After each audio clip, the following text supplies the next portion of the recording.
Hello and good morning to you, or good night, whatever time it is. Today I'll be covering this survivor I made called Oswald McMillan. And this video I'll be including Oswald McMillan's lore and the worker's lore combined. So, this is what it looks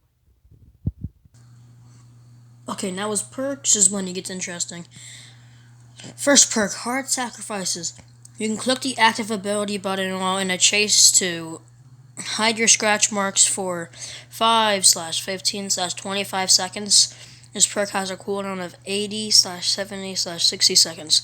When you activate this perk, you become injured. If you're already injured, you become broken for 60 seconds. If you're already broken, you go down into the dying state. Desperate Dash. After stunning the killer, you move at 150% movement speed for 3 seconds. You suffer from the exhausted status effect for 60, 50, and 40 seconds after using this perk.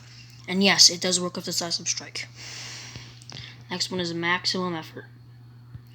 You wiggle 15/25/35% faster, and the stun of when you wiggle off the killer's shoulder lasts 1/1.5/2 seconds longer. Okay, so we're now be covering the worker before the Oswald McMillan, okay? So let's get it. So the worker was an old worker at the McMillan estate. He was right underneath the trapper getting taught how to work and stuff. He was actually a miner in the suffocation pit. So yeah. He was the best worker they've ever had. And he's the one who actually showed the entity how to create the pallets and stuff. Like the pallets on the map where you spawn in are like tampered pallets. They look weird. Like they're like red and orange pallets. Like weird colors. Red, orange, and purple. Because he kind of designed those. So.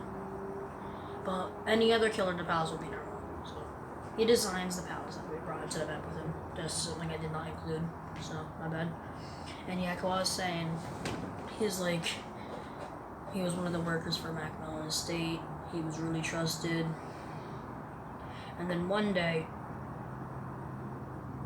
the trapper, well, he is the trapper now, the McMillan. He was working at the McMillan Estate, got his hand cut off in a horrible accident. And ever since then, he attached like a sledgehammer into his arm,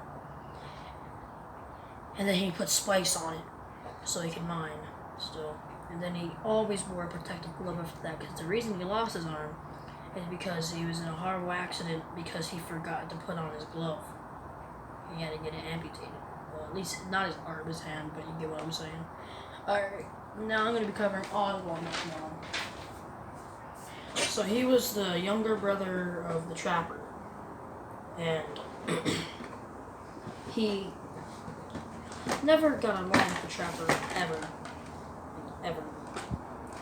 But then he saw that his brother killed a ton of people.